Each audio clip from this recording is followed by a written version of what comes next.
Thank you for joining me today for another exciting conversation on divine will and how divine will, I guess, ties into the Catholic faith and how it enhances journey, And I'm delighted to have with me today Fr Joseph Fazio, all the way speaking with me from Dublin, my own hometown, Father. There you go. Oh, there you go. Great to have you with Greetings me from today. the home side. The home side. Tell us, Father, I hope the weather in Dublin is better than it is over here in Scotland. Rainy as usual, spotty showers and some sunlight coming in here and there. Yeah, same as always. Same as always. The Celtic weather, you can't rely on it, but that's why we get this beautiful, lush countryside that we have in both countries. But anyway, look, we've been dying to catch up about the divine will because I know you are a priest who's passionate about it. But before we kick off, tell us, our audience, a little bit about yourself, your ministry, and how you ended up in Ireland, in Dublin, of all places. Sure. Well, as you can tell by my accent, from the good old US of A. Yes. I was born in New York City. At 11 years old, we moved out to New Jersey. When I graduated high school, went to the Naval Academy, and it was there that, believe it or not, in the Navy, US Navy, that I was called to be a priest. And I left in order to follow the priestly vocation. Once I did, thanks be to God, there was an Orthodox, very good, holy Catholic priest that guided me. And eventually, through Our Lady, and it's a whole story, the vocation path, how I got to the Legionaries of Christ, the congregation I pertain to now. And that was in 1993. So it's 31 years that I'm in this religious congregation. I was ordained a priest in 2005 on Christmas Eve morning. Wow. So a special grace. Wow. The idea, we were told, is that the idea was to give Jesus a big birthday present. And what better than give him a priest, you know? Oh, there you go. So it's always special for me, and those who are ordained with me, to have that ordination on that date. And now that's 19 years ago. So, well, it will be 19 years this coming Christmas Eve, you know. Yeah. But as a legionary, so we get stationed. The whole idea is you're a soldier for Christ, so you can get stationed, you know, wherever. And we're more or less in like 20 different countries, so you can be shipped, you know, to a variety of places. Yeah, and I've been in Latin America. I finally did get back to the States for just 5 years, but I've been abroad most of my life, here in Europe and in Mexico, Argentina, and other places. But I've been here in Ireland for the last 9. Yes, and how do you like it? I loved it. I have loved it so far, and it's been a great experience. So what I actually was doing was helping out in a school for the first 5 or 6 years or so. We have boarding school here for boys who come in from Latin America to learn English. And so I was a chaplain there. And then the last few years, I've just been helping here, the home front, with the Irish families that come to our center. And yeah, I help out in some parishes as well. So it's been lovely. I love the experience. I got the news recently, actually, and I guess the big news for a lot of people is that I am going to be transferred. I'm going to be going down to Latin America again after many years, to Argentina. So, Argentina. Yeah. Oh, yeah. Huge loss for us in Ireland. Huge loss, but a huge gain. Yeah. So the news is pretty recent, and it's just the way it is. I had to again say my fiat. Oh, say your fiat. Yeah. Well, this is it, I had to Father. say the fiat. Yes, exactly, we say yes. Yeah. We say yes, which leads me in, I guess, to my next question about divine will. Mm-hmm. I was super excited to learn that you were obviously embracing this gift. So tell us a bit about how you, I guess, discovered it, how you discovered divine will. Sure. So I discovered the divine will little by little. I've always been, even since the beginning of my vocation, just always following Our Lady. Our Lady was key in my vocation. So I was, to give you an idea, I was in the Marian movement, a priest, the Legion of Mary, even before I entered the Legion of Christ, right? And then all those years, you know, always learning about Our Lady and her different apparitions, and then the different mystics in the church, you know, and in seminary you learn a lot, but then on just more on my own, diving deeper into the different saints and the different interventions of God, you know, throughout the ages. And I would say, you know, maybe it was like 2011. I remember that's when I started coming across and following Mark Mallet, and he would make references to Luisa Picaretta, but I just saw her as like another mystic among many mystics, you know. It wasn't until I think it was 2019 that I came across Daniel O'Connor's books, and about first I read I listened to his Crown of History on his audiobook, and that was just, it blew me over.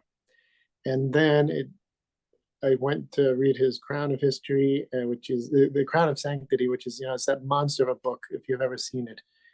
And it just helped me to fall more and more in love with the divine will.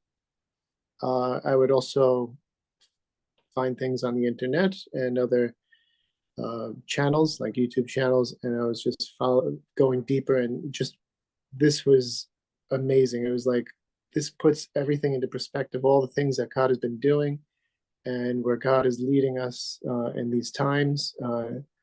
And even as, you know, I'm very aware of Mary and Medjugorje and other apparitions preparing us for the hour of peace. And it's like, this is what the hour of peace is all about, you know, living in the divine will. So it was like, I got to get into this. And it wasn't until 2021, my first time, I finally actually got to go to Medjugorje. And there I met Kathy in Medjugorje. And Kathy Hursted, yeah. I just remember that the first time she came up to me right after, I think the first mass that I actually got to preach. Father Leon, he asked me to, you know, would you preach today? I said, certainly, you know. And she said, she came up to me, she says, you're a divine will priest, aren't you? I was like, really? Yes. And she just saw it and heard it through me. And I said, I want to know more. I'm really still just learning. And she's the one that really just introduced me. She said, read this. And, you know, it was that book that has the divine, Our Lady in the Divine Will, the 24-hour Passion. And, yeah, the Kingdom of the Divine Will. That's what happened. I mean, through the Briggs and Giles, I went back home and I just dove into Our Lady in the Divine Will. And that's really where everything just went speeding up for me. It was Mary really introducing me into the divine will, full on. And so ever since then, it's just been, I've been concentrating more on that than a lot of other things, because again, I would have to say Daniel O'Connor's other book too, like Thy Will Be Done, was very good, is excellent. You know, it's again, put things into perspective, all the spirituality leading up to that and the fulfillment of the divine will, you know, as the crown of sanctity, right? Anyway, yeah, that's more or less the trajectory, Carol. Ever since then, you know, we've formed little divine will groups here. And so we're going into the volumes, reading the volumes, very close to Francis Hogan over here on this side of the Irish Sea. And yeah, it's beautiful. It's just been beautiful going on retreats and also participating in cenacles and, you know, days of formation and so on. So it's just been beautiful. To also meet people in the divine will has just been fantastic, because again, like I tell people, look, I'm still learning. I think we'll all be the same till we enter into eternity. You know, the greatest of scholars will never, but we only touching the tip of the iceberg. So tell us, Father, how has it, in terms of your priestly life, your ministry, how has it informed you as a priest? How has it ministered to you as a priest as you do your thing? Sure, that's a really good question. So, backing up, and I think it goes along with the with what you're asking, is back in my novitiate days. You know, the novitiate is the beginning of one's vocational process within a religious congregation. And we, in Legionaries, we have 2 years of novitiate, and they were beautiful years. I loved them a lot. What we'd always do is everybody, we would have our own half hour of adoration, Eucharistic adoration.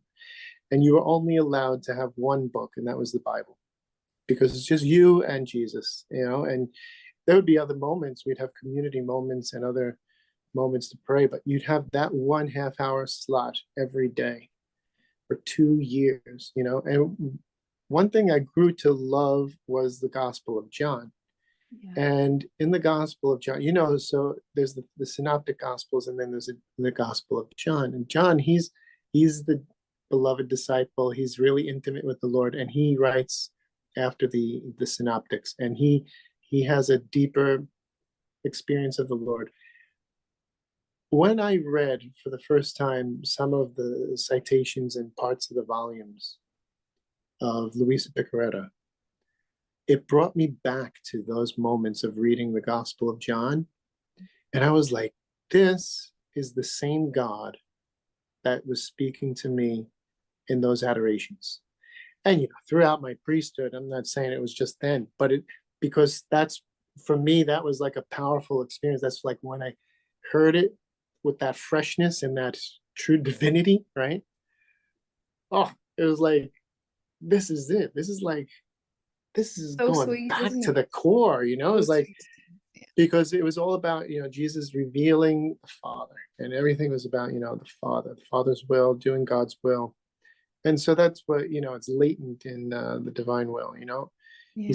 He's teaching us to plug into the divine will. And it was always apparent for me, it's like, I want to be like Jesus, imitate Jesus. Our spirituality is very Christ-centered, right? So it's like, imitate Jesus. The Sacred Heart of Jesus is part of our spirituality. And so it's like, to be like him, your food also has to be his food. And what is his food? To do the will of the Father, right? So it was like, wow. So more and more I read the volumes, is like craving that and bringing me even back. So it's like back and forth again, bringing me like reviving that love that I had in the Gospel of John. Yeah, they so So tie in together. They so tie in together beautifully. yeah, Father, I have to also agree with you. Reading the volumes for me is they're so deep, they're so rich, they are so sweet. It's almost, the words escape me. They really, really do. They just, like I say, the closeness. It's almost like, well, the Lord's speaking through to you through Scripture, but with the divine will, it's wonderful. That's all I can say. But I know, in terms of some people watching may say, they don't need it, or, there's no need for it. What would you say to those people who maybe just haven't yet embraced divine will, or maybe says, well, the church hasn't fully approved it? So what would you say to those people? I guess, because what I guess this interview is about is really that divine will does complement and walk alongside the Catholic tradition. It enhances it, right? it does. Yeah. I mean, well, first of all, nothing contradicts it, but it Yes. perfects it. I think because it is the Exit. crown of sanctity. That is our end game, right? And it's all about going back to our origin, the restoration, the full restoration of God's creation. I would say, like, not everybody's ready for it, right? And it is, you could say, a deeper spirituality, right? And like I said there, when I was just explaining the Gospel of John, like, that was even going deeper, right? Because what I did was, first I read the other 3 Gospels, and then I got into John. So the other 3 Gospels prepared me for John. Well, I think all these spiritualities in the church are preparing us for this. So whether you're Opus Dei or Franciscan or Carmelite or Legionary of Christ or whatever, Yeah. all of this is a preparation for living in the divine will. Because there's this whole concept, everybody will speak about doing God's will. I mean, this is basic in all Christian Catholic spirituality, right? And all the different traditions and different congregations, but it's just this next step, this leap into living in the divine will, that concept needs to be grasped. And it's simple. It's just something so simple, but yet Sublime.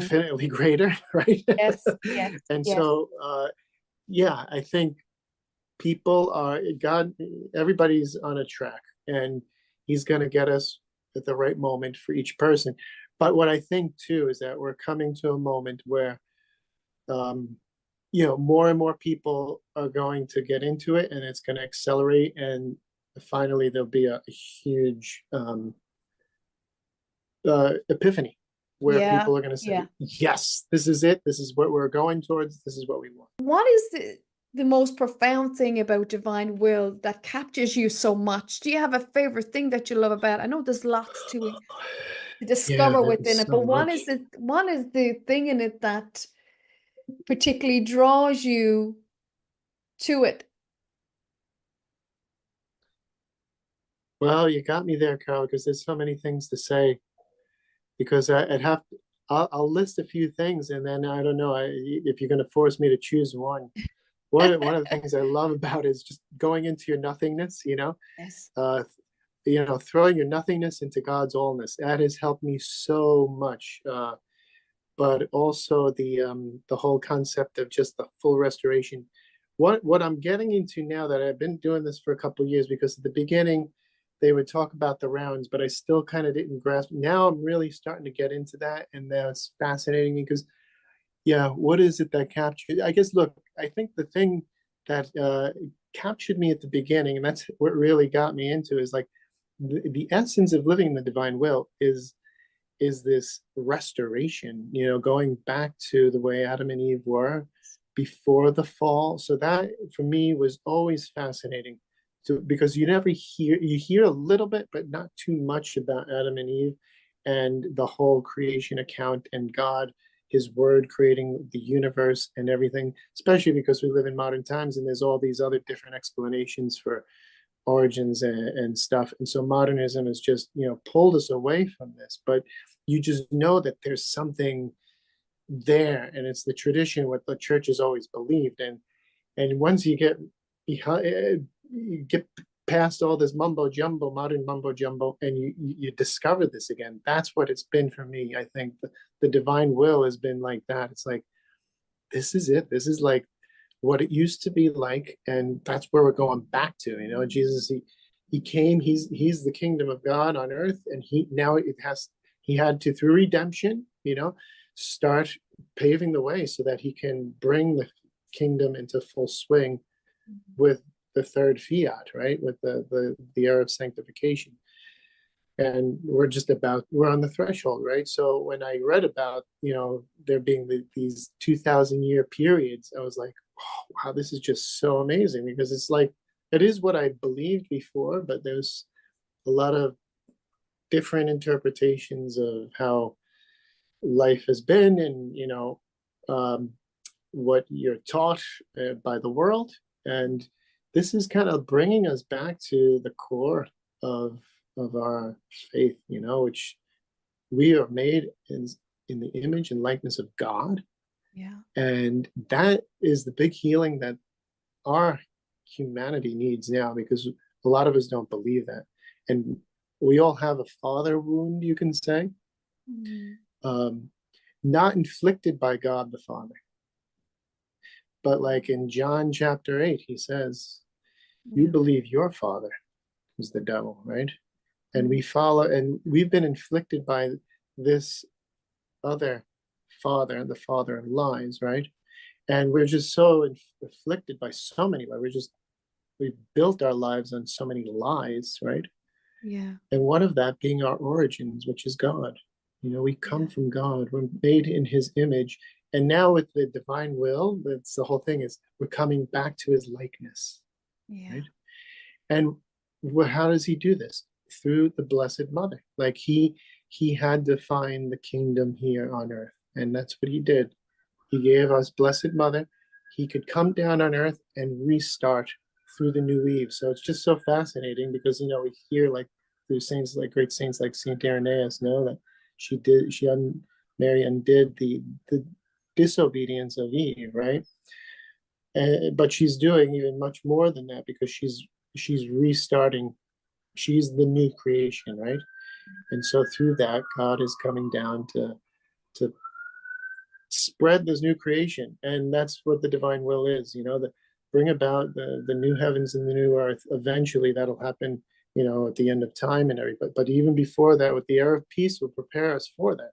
Yeah. And we're coming into that. But that depends on how many people know the divine will, do the rounds, practice, Respond to it. doing their acts in the divine will and all that. So it's fascinating too for me, I guess.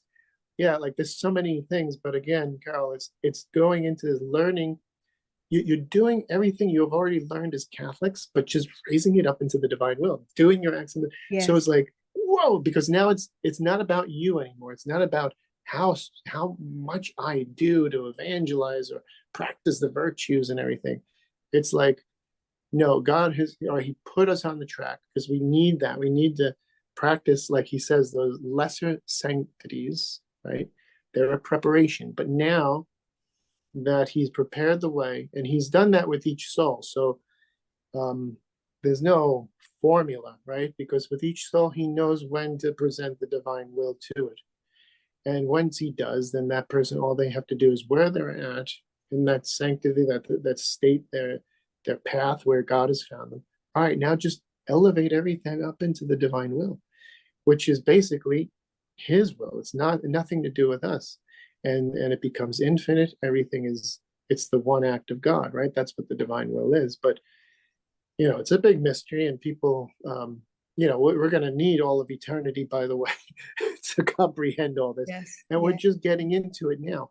But this is the whole thing, is that with the divine will, he's even opening our minds even more. The way I love to portray it like this, and even as we approach the end of these 2,000 years and we get to this next benchmark, you could say, in human history, which will be the sabbatical millennium, the last millennium, the era of peace. And that's just like when you see a mountain or a mountain range on the horizon, you say, wow, look, there's mountains out there. That's something really big that's gonna, coming up, but you're still like 2 hours away. And as you're approaching in the car, they get bigger, and you start to see a little bit better how those mountains are. And then you start to get an idea what it's going to be like. Wow, there's all these peaks and they have these crevices. But it's as you get closer, then you really start to see the details, and you comprehend not only, okay, now I see how it is, but the immensity of it. Yes. Once you get when you're far away, it's big, but it's still small to you, right? It's not until you're right on top of it, you're looking up and you're like, whoa, this is bigger than me. I'm just still really small, and this is huge. This is much bigger than me, and that's what the life of approaching the divine will is. But also that's humanity approaching this next change of era, right? This next moment that we're entering into, because that's the apocalypse, the unveiling, right? Little by little, God's going to unveil his plan. But there comes that moment, that brusque moment, where there's going to be the change, and there's going to be a lot of things, right? But the fathers of the church, and then saints throughout the ages, and the different doctors, they would, unpack it as we get closer, but still vaguely, But as we're getting really close, we're going to start to see things pan out with, greater definition. And I think the great thing God, he wants to give us the signs. Yeah. He won't tell us absolutely everything, because there's mystery, and we have to practice faith, right? Yeah. And hope. But we will get to know more as we get closer. And that happens when you get into the divine will. You read the volumes more, you kind of understand it more. But unless you approach it, you get closer, you don't really fathom. No. And I think as well, I think the point is you have to be disposed to the gift as well. You have to be ready for it. And you have to accept what you're reading, because some people read and go, oh, this is all too much. Is this actually believable? Where you have to be given that grace to accept what you're reading, and that this is God's will. It really is truly, truly profound. But Father, just just touch on where the church is with it right now in terms of the writings. Sure. Well, basically, you know, the Bishop of Tirani there in Italy, he put out a few years ago, I think it was back in 2020, a very good update. And there just from that update, there's a few things that we know they're pretty clear. You know, first of all, you know, the person responsible for the cause of Luisa and all the writings is the Archbishop of Trani. So we have that very clear. Luisa Piccarreta, her holiness, her mission, her spirituality, her writings, all of that's inside the church. It's all been already vetted and censored by theologians. So she's within the church, and she has been, you know, she who followed the church in the beginning, so has her process been followed by the church very closely, right? The other thing is that it says in that document that it is allowed to spread information about the person of Luisa Piccarreta as an example of Christian life, the virtues, and of living in the divine will. So that's perfectly fine. He even gives that permission. And to spread the spirituality of living in the divine will contained in her writings, and to explain it according to the doctrine of the church is allowed. So we always have to refer it according to the doctrine of the church. It's allowed to pray to Luisa and pray for her beatification and canonization. He also says it is also allowed to form prayer and meditation groups, right? Yeah. He says it's advisable to be in communion with the bishop himself and the pastors and inform them of these groups that we're doing, and to be very careful with the interpretations of Luisa's writings. That must always be done within the mind of the church. Finally, we should follow Luisa's example in including ecclesial communion and obedience, just like she was. She was an example of this. She wanted to do everything at the step of the church, at the you know, the pace of the church. Mm-hmm. And so we should do that as well. So that, I mean, yeah, I know there's nothing to fear studying divine will along with scripture and catechesis. They complement each other. Yeah. And I know people, it's the recommendation, have a priest, or at least somebody who knows their Catholic faith well enough, right? So that, you know, some of the things that could be, because it's mystical theology, some of it's deep. So if you're a newbie, you don't have too much theological training, doesn't mean you won't understand it, because look, the babes can understand it if they're given this grace, right?